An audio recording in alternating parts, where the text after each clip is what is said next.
ゃあこの機械の課題は何っていうと、一つはそれによって下げた圧力で本当に視野って進行しないのっていうところが大切です。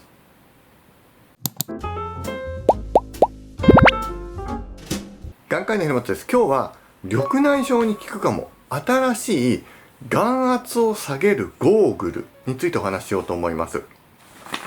緑内障っていうのは眼圧、目の硬さを大きい理由として、それ以外にもいろいろ理由があるんだけど、神経が弱くなって結果視野、見える範囲が欠けてしまう病気だっていう話は、今までもしているんですね。そこで今までは目薬、レーザー、手術、この3つを軸としながら、目薬メインだけどね、どうにか眼圧を下げて進行しないようにしましょう。これが基本でしたが、今新しいアプローチっていうのが注目されてきているんです。これまでもいくつかの論文をご紹介したんだけど、また新しくそのゴーグルというね、新しい方法についての報告があったんで、それを交えながら今後のことについてお話ししようと思います。今日の話を聞いていただけると、そうか、じゃあもしかしたらもっと自分にもできることができるかもっていうふうに希望を持てると思うので、ぜひ最後まで聞いていただければと思います。今回のは、ですね、オプサルモロジーグラウコーマかなっていう、研究雑誌に載っている、2025 January to February で、22から27ページにある、研究論文になります。これは何かっていうと、イントラオクラルプレッシャー、つまり眼圧をリダクション、下げる、with ネガティブプレッシャー。ネガティブプレッシャーっていうのは陰圧ってやつですね。陰圧っていうと引くって感じかな。よくトイレのキポってやってプルってやる感じの引く圧力っていう感じですね。の陰圧を using ocular pressure adjusting pump goggles。要は、ゴーグルとして、ポンプで眼圧を下げようと。そういう方法がありますっていうのが今回の研究です。これどういう方法なのっていうと、目に圧をかけるようなのではなくて、逆に目の圧を吸ってあげて、簡単に言うとですね、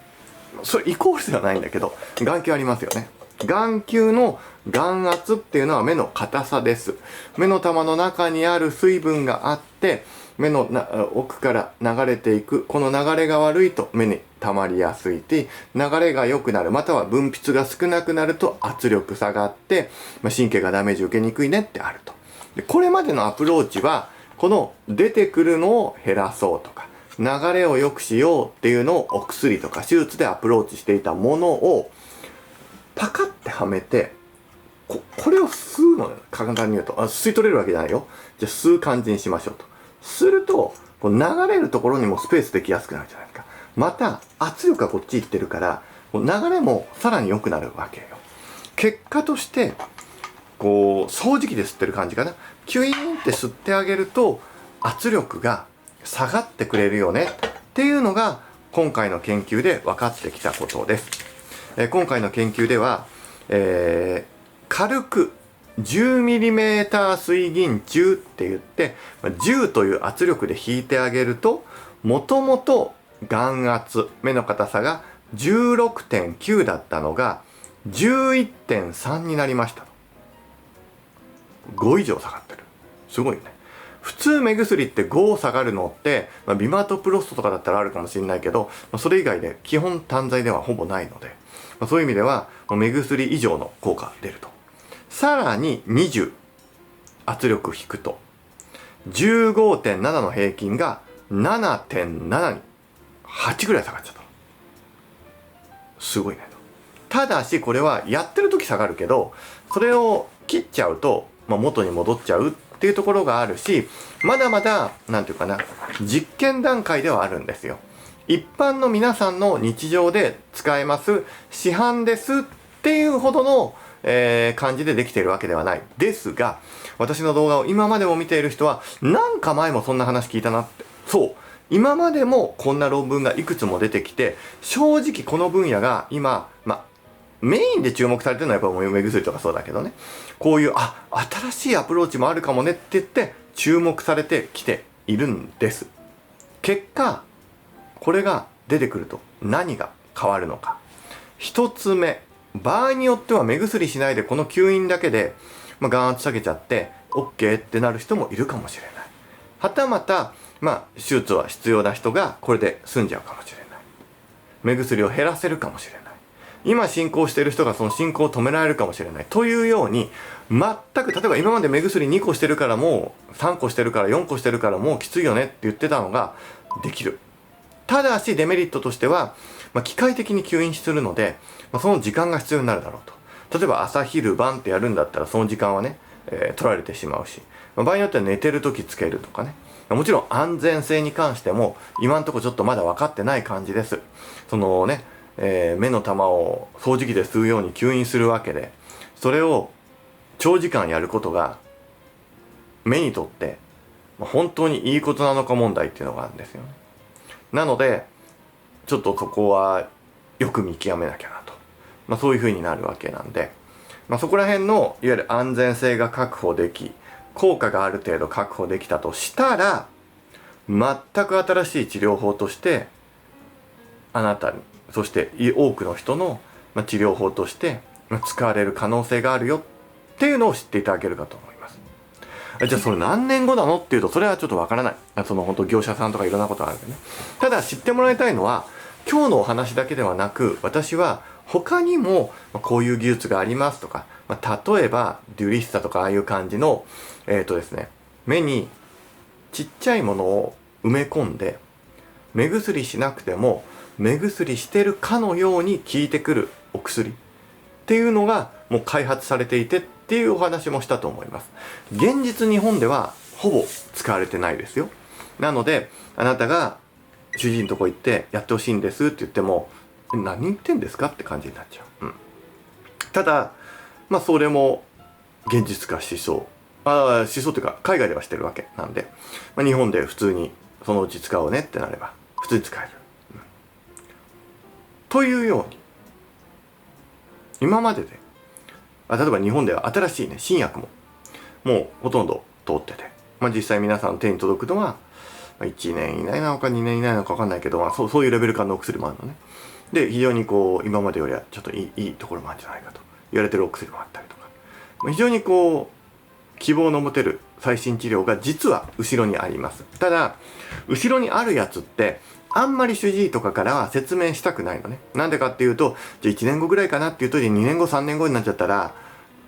ってなるじゃない。でそれってあり得るのよ。例えばコロナが流行っただとか戦争が起きただとかっていうと、やっぱりなかなか出荷とか工場が厳しいとか、いろんなことがある。あとは許認可が下りる下りないとかで、非常に事務的な作業で時間かかったりだとか、もろもろあるのでシンプルにはいかないんだけれども、ただ一方で、そうやって新しい技術が着実にできてきてる。今回のは眼圧を下げてくれて血流を良くしてくれて、それが薬も頼らず手術もしないで圧力下げてくれる。もうすでにこれが現実問題があるのね。一般に売られてるかっていうとまだそうではないけど、もうあるのよ。っていうのをちょっと知っていただけると、ちょっとは安心して緑内障治療、普段の生活に取り組んでいただけるかなって思います。じゃあこの機械の課題は何っていうと、一つはそれによって下げた圧力で本当に視野って進行しないのっていうところが大切です。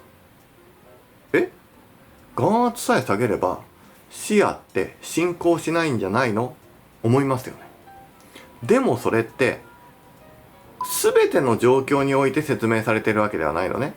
例えばキサラタンラタノプロストのよる眼圧下降は視野の進行を抑制しますっていう研究データがあるんだけども、残念ながら世の中にある研究データは何々をすると眼圧下がりますまではあるんだけど、その眼圧の下げ方で視野も大丈夫ですっていうところまで行ってないことが多いのよ。ちょっと難しい話してるよ今。これどういうことかっていうと、いや眼圧下げればだって視野止まるでしょって思うかもしれないけど、じゃあ下げ方によっては圧力は下がったんだけど視野は悪くなるよねってことがあるわけよ。例えば手術よ。手術した時って眼圧下がるよね。でも手術のダメージによって視野が欠けてしまったりすることがあるわけよ。